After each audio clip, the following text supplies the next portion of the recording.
There are many rich people who don't understand that they have a responsibility to the poor with their money. They do not understand that under God, they have a responsibility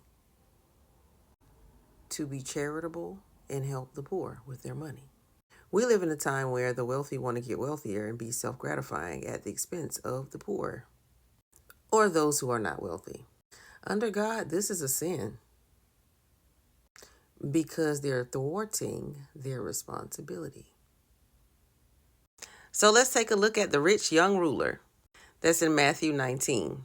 Go all the way to verse 16. And someone came to him and said, Teacher, what essentially good things shall I do to obtain eternal life, that is, eternal salvation in the Messiah's kingdom? Jesus answered, Why are you asking me about what is essentially good?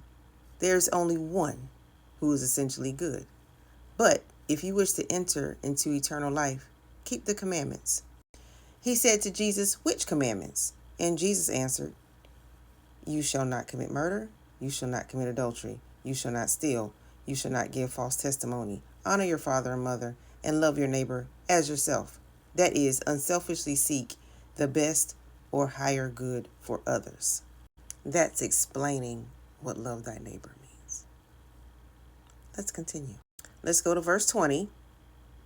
The young man said to him, I have kept all these things from my youth. What do I still lack? Jesus answered him, If you wish to be perfect, that is, have the spiritual maturity that accompanies godly character with no moral or ethical deficiencies, go and sell what you have and give the money to the poor, and you will have treasure in heaven, and come follow me. Becoming my disciple, believing and trusting in me, and walking the same path of life that I walk. But when the young man heard this, he left grieving and distressed, for he owned much property and had many possessions, which he treasured more than his relationship with God. God knows what you cherish more than him. He knows. And this is why I'll always say that the rich, much of their judgment is going to come from what they do with the poor. Because the poor will always be here. Always. Matthew 26, verse 11. For you have the poor always with you, but me you have not always. So the poor, according to Jesus, will always be here on earth. Now, there are many rich people, wealthy people, who believe that it's the poor's fault that they're poor, which is a lie. This is not true for all poor people, okay? Though it may be true for few. Most of the time, the poor are poor because of the rich. And you heard that right. Most of the time, the poor are poor because of the rich, the wealthy. Aren't they in control of how much you're paid? Aren't they in control of the government agencies? Who puts compound and triple, that dozen thousands interest when you need a small loan? They want you to pay back loads of it. Who makes medication cost so much? Who makes a college education required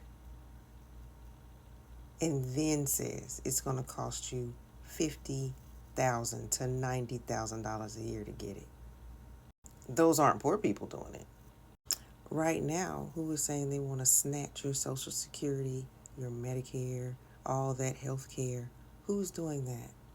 The wealthiest man on planet Earth.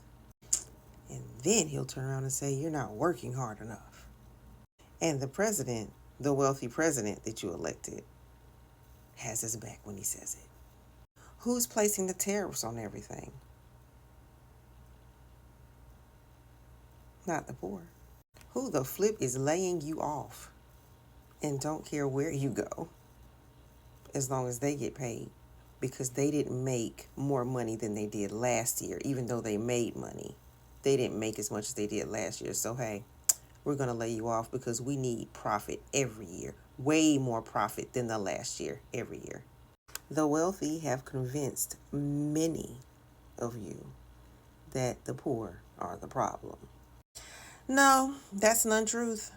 People like the ones you elected are the problem. And I think many of you are seeing that as the days go by.